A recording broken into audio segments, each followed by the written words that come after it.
আসসালামু আলাইকুম। সবাই কেমন আছেন? বেসিক কম্পিউটার প্রশিক্ষণ কোর্সের আজকের এই পর্বে আপনাদের সবাইকে স্বাগতম। গত পর্বে আমরা হোম বারের অপশনগুলোর এতটুকু শিখেছিলাম। আজ আমরা এই পাশ থেকে শুরু করব ইনশাআল্লাহ। তাহলে চলুন শুরু করা যাক। আমরা এই অংশে দেখতে পাচ্ছি প্রথমে ফাইন্ড হচ্ছে যে আমরা যদি কোনো একটা শব্দকে আমরা খুঁজতে চাই অথবা কোনো একটা বাক্যকে খুঁজতে চাই যে কতবার এই জায়গায় লেখা হয়েছে বা এটি কোথায় রয়েছে, তাহলে সেটিকে খুঁজে বের করতে যদি আমরা এরকম খুঁজি, অনেক বড় প্রবন্ধ হয়ে থাকে, তাহলে অনেক কষ্টের কাজ। যদি আমরা সহজে করতে পারি তাহলে তো আমাদের জন্য ভালো। তাই সেই সহজ সিস্টেমটা হচ্ছে এই জায়গায় ফাইন্ডে ক্লিক করার পরে এইরকম নেভিগেশন বার আসবে। সার্চ এই জায়গায়, যেমন ধরেন আমি এই শব্দটা খুঁজতে চাচ্ছি যে কতবার রয়েছে এই লরাম শব্দটা এই প্রবন্ধে। আমি কন্ট্রোল সি দিয়ে কপি করে কন্ট্রোল ভি দিয়ে পেস্ট করে সাথে সাথে দেখুন এই জায়গায় আমাকে দেখাচ্ছে 12টি রেজাল্ট, অর্থাৎ লরাম শব্দটি এই জায়গা থেকে এই জায়গা পর্যন্ত মোট 12 বার আসছে। আর যে যে জায়গায় রয়েছে প্রত্যেকটি জায়গায় দেখুন হাইলাইট হয়ে গেছে। আশা করি বুঝতে পারছেন। আবার এই জায়গায়ও দেখুন যে লাইনগুলোতে রয়েছে প্রত্যেকটি লাইন এই জায়গায় দেখাচ্ছে। এরপর কোন পেজে রয়েছে, এই জায়গায় যদি আরো বেশি পেজ থাকতো তাহলে যে যে পেজে থাকতো সেই পেজগুলো এই জায়গায় দেখাতো। হেডলাইন, যদি কোনো হেডলাইনে থাকতো তাহলে সেই হেডলাইনেও এই জায়গায় দেখাতো। আশা করি বুঝতে পারছেন যে এই যে দেখুন মোট 12 বার এই জায়গায় আছে। ওকে, আমরা ফাইন্ডের বিষয়টি বুঝে নিলে এবার চলুন রিপ্লেস কি? রিপ্লেস হচ্ছে, যেমন ধরেন কোনো একটা শব্দ আমরা পূর্বে লিখেছিলাম, এবার আমরা চাচ্ছি সেটিকে পরিবর্তন করে দিতে। উদাহরণত যদি বলি, যেমন ধরেন কোনো একটি প্রবন্ধ আপনি 2024 সালে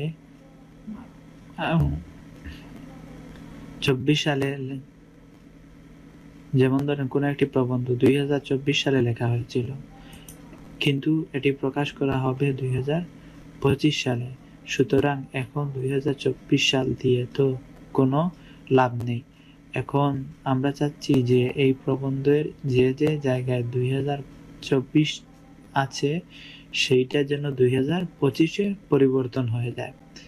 তখন আমরা কি রকম করতে পারি সেটি আমরা দেখি। দেখুন এই জায়গায় রয়েছে লরাম ইপসাম। আমরা এই লরাম ইপসামকে পরিবর্তন করে দিব এই প্রবন্ধের যত জায়গা রয়েছে। কন্ট্রোল সি দিয়ে কপি করে আপাতত আমি আপনাদেরকে ফাইন্ডে গিয়ে দেখাই। লরাম ইপসাম দিলাম, দেওয়ার সাথে সাথে দেখুন 12টি রেজাল্ট আসছে। ওকে, আমরা লরাম ইপসামকে রিপ্লেস করে দিব। আমরা এটিকে সিলেক্ট করার সাথে সাথে দেখুন এই জায়গায় আমরা কি সিলেক্ট করব সেটি চলে আসছে। যদি না আসে, তাহলে আমরা এইভাবে ব্যাকস্পেস চেপে ডিলিট করে কন্ট্রোল ভি দিব, সেটি চলে আসবে। এরপর রিপ্লেস উইথ, এই জায়গায় আমরা যা দিব, অর্থাৎ আমরা লরাম ইপসামের জায়গায় যেটি বসাতে চাচ্ছি সেটিকে আমরা লিখব, যেমন ধরেন 2025। ওকে, এবার আমরা কোনটিতে চাচ্ছি, একটি একটি করে নাকি সবগুলোকে একসাথে পরিবর্তন করতে চাচ্ছি সেটিকে আমরা সিলেক্ট করে দিতে পারি। আমি রিপ্লেস অল দিলাম। ওকে, ইয়েস, ওকে। এরপর যদি আমরা দেখি, দেখুন এই যে লরাম ইপসাম ছিল সেই জায়গায় 2025 চলে আসছে। এবার যদি আমরা 2025-কে সিলেক্ট করে ফাইন্ডে যাই, ফাইন্ডে যাওয়ার সাথে সাথেই দেখুন রেজাল্ট হচ্ছে 9টি। যে যে জায়গায় ছিল লরাম ইপসাম সেই জায়গায় 2025 চলে আসছে। আশা করি বুঝতে পারছেন। আমরা যদি কন্ট্রোল জেড দেই, আর কেটে দিয়ে কন্ট্রোল জেড দিব, দেওয়ার সাথে সাথে দেখুন লরাম ইপসাম চলে আসছে। ওকে, আশা করি বুঝতে পারছেন। এরপর হচ্ছে সিলেক্ট। সিলেক্টের কাজ কি? এই জায়গায় যদি আপনি অনেক বড় প্রবন্ধ হয়ে যায়, তখন আপনি যদি এই জায়গা থেকে এরকম টেনে সবগুলো সিলেক্ট করতে চান, তাহলে তো অনেক সময়ের ব্যাপার এবং কষ্টের ব্যাপার। সেই জায়গায় যদি আপনি এই সিলেক্ট অল এই জায়গায় ক্লিক করেন, তাহলে দেখেন এক ক্লিকেই সবগুলো সিলেক্ট হয়ে গেছে। অথবা তার শর্টকাট হচ্ছে কন্ট্রোল এ।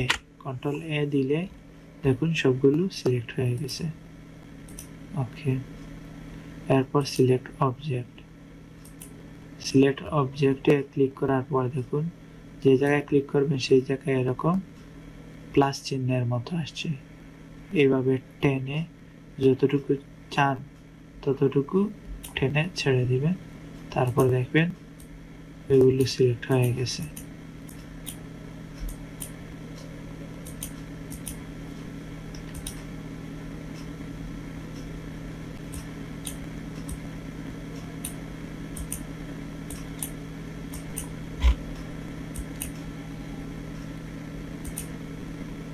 ওকে, এবার আমরা দেখব ইনসার্ট মেনুতে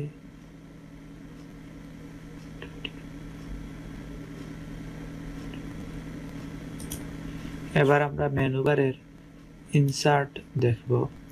ইনসার্টে রয়েছে, প্রথমে রয়েছে কভার পেজ, অর্থাৎ এই যে প্রবন্ধটি আপনারা লিখছেন অথবা যদি বই লিখে থাকেন, তাহলে তার কভারের ডিজাইন কিরকম হবে, চাইলে এই জায়গা থেকে কিছু টেমপ্লেট দেওয়া রয়েছে, সেগুলো ব্যবহার করতে পারেন। দেখুন আমরা কভার পেজে দেওয়ার সাথে সাথে একটি কভার পেজ তৈরি হয়ে গেছে। আমরা এই জায়গায় চাইলে বইটির নাম দিয়ে দিতে পারি, এরপর এই জায়গায় সাবটাইটেল দিতে পারি, এরপর এই জায়গায় কোম্পানি নেম, ডেট, অ্যাড্রেস ইত্যাদি দিতে পারি। ওকে, যদি আমরা পূর্বে চলে যেতে চাই কন্ট্রোল জেড দিব, চলে গেলাম। এরপর ব্ল্যাঙ্ক পেজ। আমরা যদি এই জায়গায় নতুন একটি পেজ নিতে চাই, ক্লিক করার সাথে সাথে দেখুন ব্ল্যাঙ্ক পেজ আরেকটি নেওয়া হয়ে গেল। কন্ট্রোল জেড দিব, আগে চলে গেলাম। দেখুন এই যে নিচে একটা বার রয়েছে, এটিকে বলা হয়ে থাকে স্ট্যাটাস বার। এই স্ট্যাটাস বারে দেখুন প্রতিদিন রয়েছে পেজ 1 of 1, অর্থাৎ আমরা এই জায়গায় একটি মাত্র পেজ রয়েছে, আর সেই 1 নম্বর পেজের 1 নম্বরটিতেই আমরা বর্তমানে অবস্থান করছি। আমরা যদি ব্ল্যাঙ্ক পেজ নিয়ে আর নতুন আরেকটি পেজ নিয়ে নেই, তাহলে দেখুন এই জায়গায় দুইটি পেজ দেখাচ্ছে।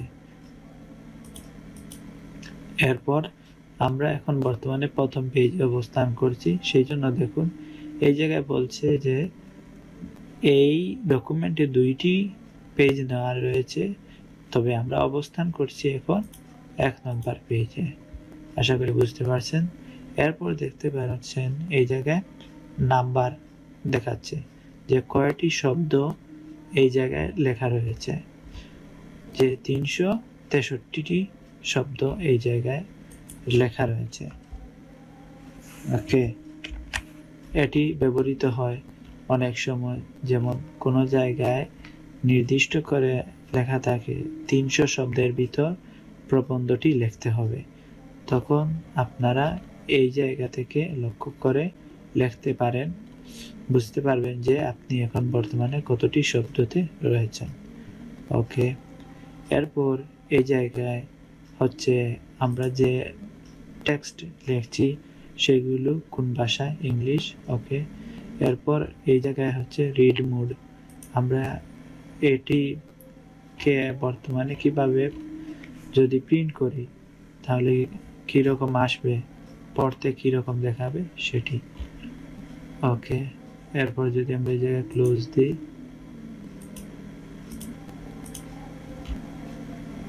ওকে,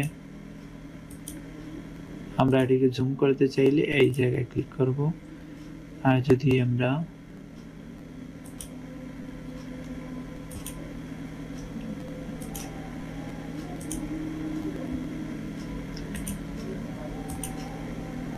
এরপর যদি এইরকম কখনো কাজ করতে গিয়ে রিড মোডে চলে যায়, তাহলে বুঝবেন এই জায়গায় যে দেখাচ্ছে আমরা প্রিন্ট করার পর বইটি কিরকম দেখাবে। আমরা চলে যাব এই প্রিন্ট লেআউটে, তাহলে আমরা সেই পূর্বের জায়গায় চলে আসব। এরপর রয়েছে এই জায়গায় ওয়েব লেআউট, ওয়েবসাইটে এটিকে কিরকম দেখাবে সেই রকম। ওকে, এরপর এই জায়গায় দেখতে পাচ্ছেন এটি হচ্ছে ডকুমেন্টকে জুম আউট জুম ইন করা, অর্থাৎ যদি আমরা আরো জুম করে কাজ করতে চাই তাহলে এটিকে সামনের দিকে দিলে জুম হবে, আর এটিকে পিছনের দিকে নিলে জুম আউট হবে। যদি কখনো মাইক্রোসফট ওয়ার্ড ওপেন করার পর এরকম ছোট দেখতে পান ডকুমেন্ট, তাহলে বুঝবেন জুম আউট হয়ে গেছে।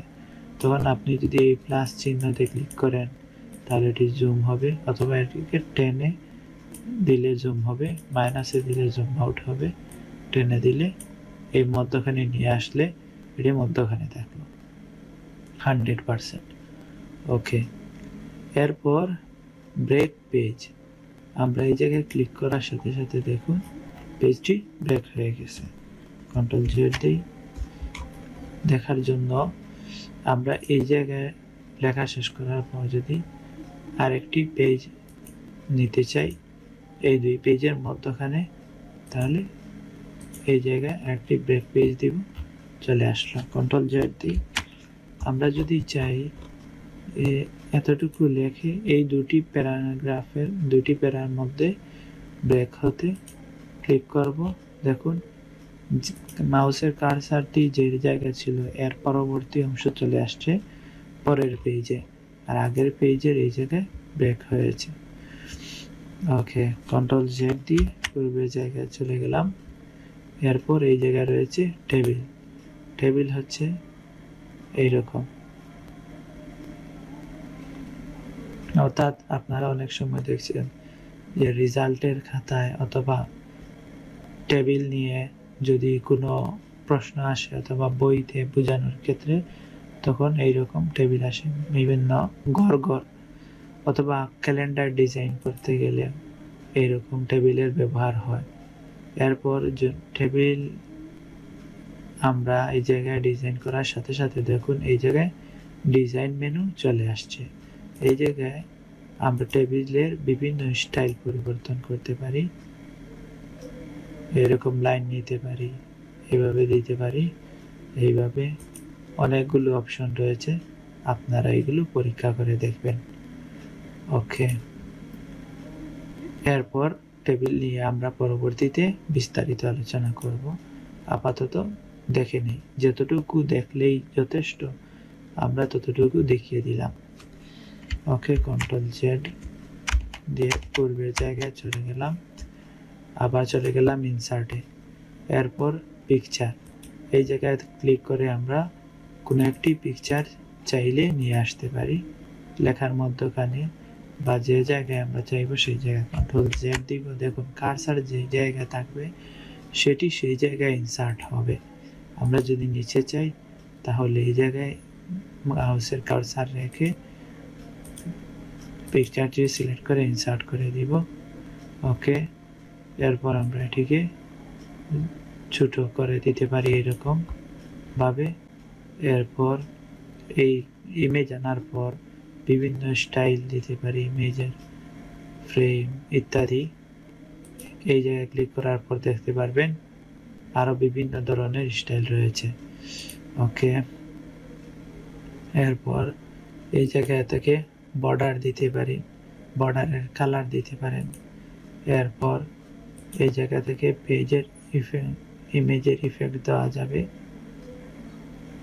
যেভাবে চাইবেন সেইভাবে।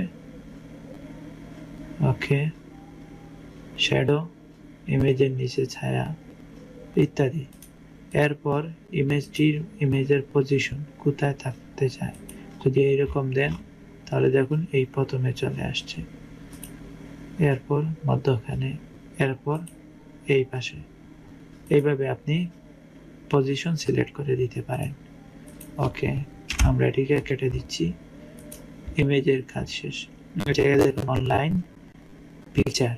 আমরা চাইলে যদি ইন্টারনেটের সাথে কম্পিউটার কানেকশন থাকে তাহলে ইন্টারনেট থেকেও ইমেজ নিয়ে আসতে পারি। যেমন ধরেন হোম, আমার এই প্রবন্ধটি লেখার জন্য একটি হোমের পিকচারের প্রয়োজন রয়েছে, সেজন্য আমরা সার্চ দিয়ে একটি ঘরের পিকচার ইনসার্ট করে নিলাম। আশা করি বিষয়টি বুঝতে পারছেন। ওকে, এই জায়গায় দেখুন আমরা যদি এই লাইনটি সিলেক্ট করতে চাই তাহলে মাউসটি এইরকম টেনে নিতে হচ্ছে। যদি সহজে সিলেক্ট করতে চাই তাহলে এই পাশে মাউস পয়েন্টটি টেনে আসবেন, তখন এই জায়গায় থাকার সময় এটি কার্সার, আর যখন এই জায়গায় চলে আসছে তখন মূল মাউস পয়েন্টারের মতো চলে আসছে। যে লাইনে সোজা থাকবে এক ক্লিকের সাথে সাথে সেটি সিলেক্ট হয়ে যাবে। যদি এইভাবে টান দেন এই পাশে তাহলে সবগুলো সিলেক্ট হয়ে যাবে। আর যদি এই জায়গা থেকে করতে চান তাহলে এইরকম টেনে নিয়ে আসতে হচ্ছে, আর এই জায়গায় নিলে সহজে সিলেক্ট হয়ে যাচ্ছে। আর কোনো একটি লাইন চাইলে এক ক্লিকেই সিলেক্ট হয়ে গেছে। আশা করি বুঝতে পারছেন। এই জায়গায় আরেকটি জিনিস দেখুন, আমরা যখন কাজ করি তখন মিনি বার চলে আসে। এই জায়গায় যা রয়েছে একটি ছোট বার এই জায়গায় চলে আসে। এইটি আসার কারণ হচ্ছে ফাইলে গিয়ে অপশন থেকে এই জায়গায় শো মিনি টুলবার সিলেক্ট করা রয়েছে। যদি আপনাদের না আসে তাহলে এটিকে টিক চিহ্ন দিয়ে দিবেন, আর যদি না চান তাহলে টিক চিহ্ন উঠিয়ে দিয়ে ওকে করে দিবেন। ওকে, আমরা রেখে দিচ্ছি। এরপর অনলাইন পিকচার শেষ। এরপর হচ্ছে শেপ এই জায়গায় গিয়ে অনেক ডিজাইন এই জায়গা থেকে করতে পারবেন। যদি আমি দেখিয়ে দিতে চাই, আমরা চলে গেলাম পরবর্তী পেজে। যাওয়ার পর এই জায়গায় যাওয়ার পর আমরা একটি শেপ আঁকলাম। এরপর আমরা এই জায়গা থেকে আরেকটি শেপ নিলাম। ওকে, এবার আমরা এই পতাকাটির কালার পরিবর্তন করে দিতে পারবো। চাইলে এই জায়গা থেকে বিভিন্ন স্টাইলও পরিবর্তন করতে পারেন।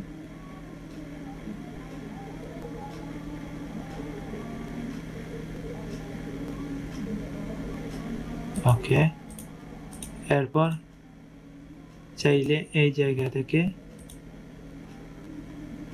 শেপ কালার পরিবর্তন করা যাবে। আমরা এটিকে সবুজ করে দিলাম। এরপর এই শেপের কালার,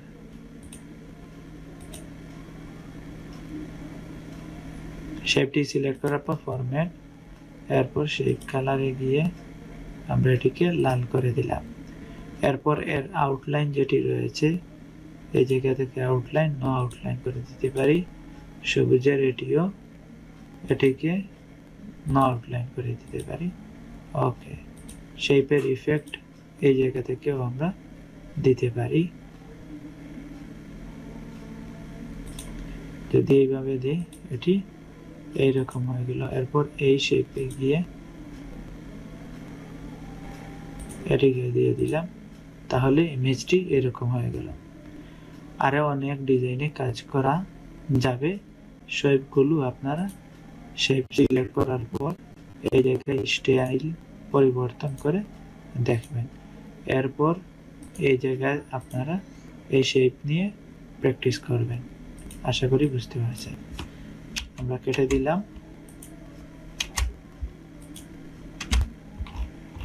ওকে, এরপর হচ্ছে স্মার্ট আর্ট। এই জায়গায় হচ্ছে চার্ট ডিজাইন করা যাবে। আপনি যদি কোনো একটি চার্ট চান, সিলেক্ট করার পর দেখুন চলে আসছে। এই জায়গায় টেক্সট যেগুলো রয়েছে সেই টেক্সট পরিবর্তন করতে পারেন। এই জায়গায় চাচ্ছি আমি পাশের বাজারের একটি চার্ট বানাবো, যেমন আলু পেঁয়াজ, রসুন ইত্যাদি। এইরকম ভাবে আপনি চাইলে চার্ট বানাতে পারেন। চার্টের আবার বিভিন্ন স্টাইল নিতে পারেন। এরপর এরকম চার্টও নিতে পারেন। দেখুন এগুলো নাম দিলেন, এরপর এই জায়গায় অনলাইন থেকে সার্চ দিয়েও নিয়ে আসতে পারেন ইমেজ, অথবা কম্পিউটার থেকেও নিয়ে আসতে পারেন। কম্পিউটার থেকে এরকম সিলেক্ট করে ইনসার্ট দিয়ে দিলেন আলুর একটি পিকচার, অথবা অনলাইন থেকে গিয়ে পেঁয়াজ অনিয়ন সার্চ দেওয়ার সাথে সাথে পেঁয়াজ চলে আসলো, সিলেক্ট করলেন, ইনসার্ট করলেন, দেখুন পেঁয়াজের পিকচার চলে আসছে। এইভাবে আপনি চার্ট পরিবর্তন করতে পারেন, অথবা এইভাবেও দিতে পারেন, আবার এইরকম ডিজাইনও দিতে পারেন। প্রত্যেকটি সিস্টেমের এই জায়গায় গিয়ে দেখুন, ক্লিক করার সাথে সাথে দেখুন বিভিন্ন রকমের চার্ট ডিজাইন করা রয়েছে। এরপর এই জায়গায় শেপ, চার্টের শেপ কীরকম হবে তার অনেকগুলো স্টাইল এই জায়গায় রয়েছে। আপনি চাইলে যে কোনোটি সিলেক্ট করতে পারেন। এটি হচ্ছে এই ডিজাইনে। এরপর ফরম্যাট, এই জায়গায় গিয়ে শেপ কালার পরিবর্তন করা যাবে। শেপের ভিতর টেক্সট থাকলে সেই টেক্সটগুলো পরিবর্তন করা যাবে। এরপর শেপও এই জায়গায় পরিবর্তন করা যাবে। ওকে, এরপর এই জায়গা থেকে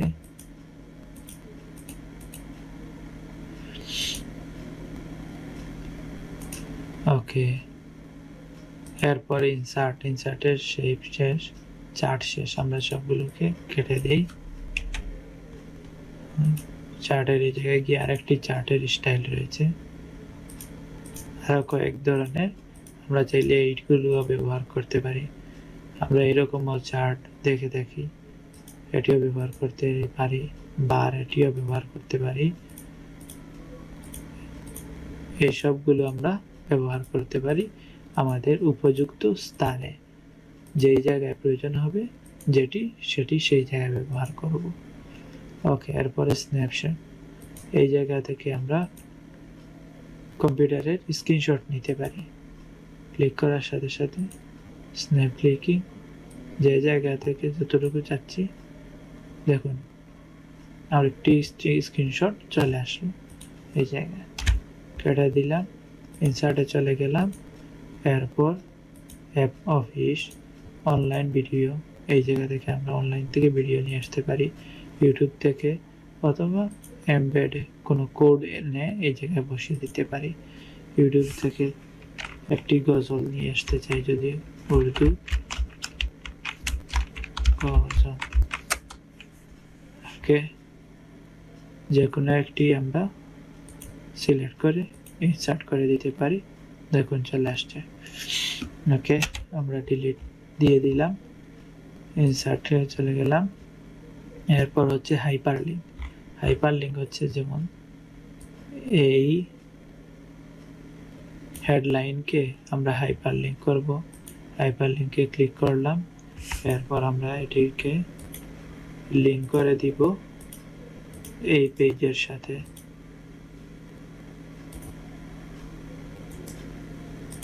পেস্ট করে দিব।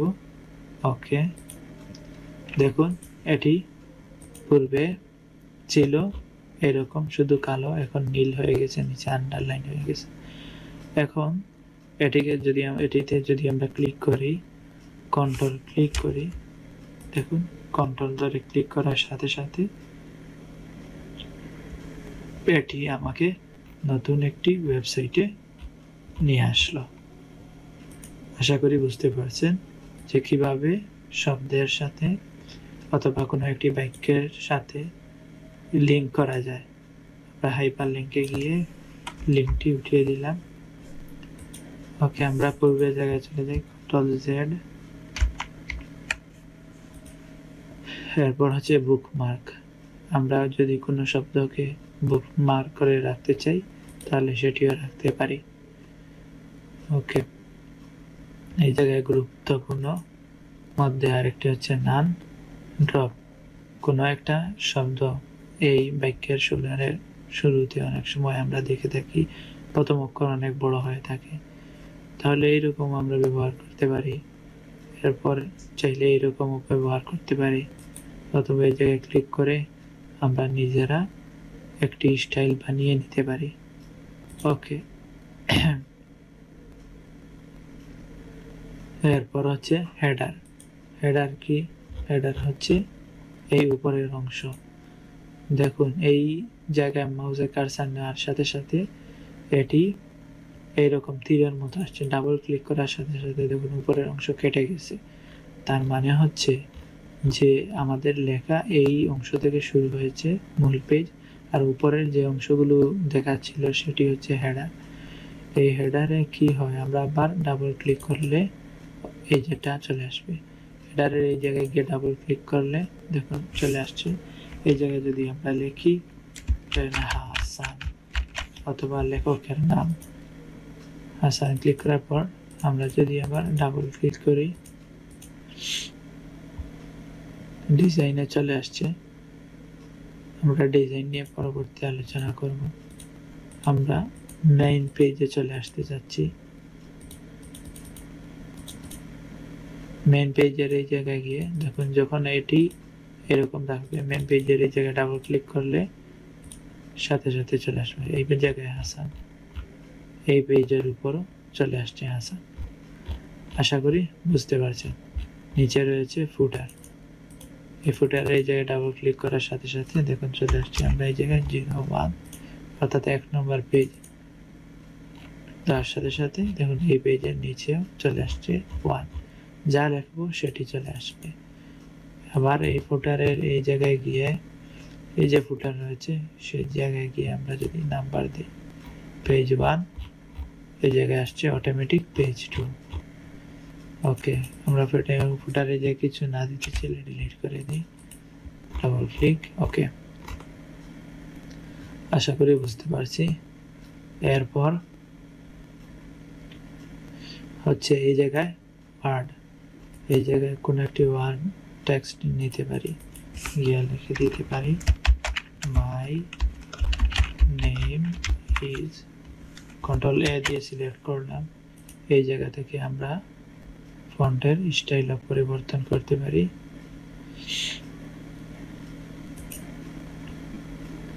এরপর এটির পজিশনও দিতে পারি, কোন জায়গায় এটি বসবে। দেখুন এটি নিচে দিলে এই জায়গায় বসতে পারে। এরপর আমরা এই জায়গা থেকে এটির কালার পরিবর্তন করতে পারি। এরপর এটির মধ্যকার কালার পরিবর্তন করতে পারি। এরপর আমরা এটিকে রিফ্লেকশন চাইলে রিফ্লেকশন দিতে পারি। এটিকে আমরা অ্যালাইনমেন্ট ঠিক করে দিতে পারি। ওয়ার্প চাইলে আমরা এটিকে পাকাতে পারি। আজকের পর্বটি এতটুকুই, দেখা হচ্ছে পরবর্তী ভিডিওতে। ততক্ষণ পর্যন্ত সবাই ভালো থাকবেন। ধন্যবাদ সবাই।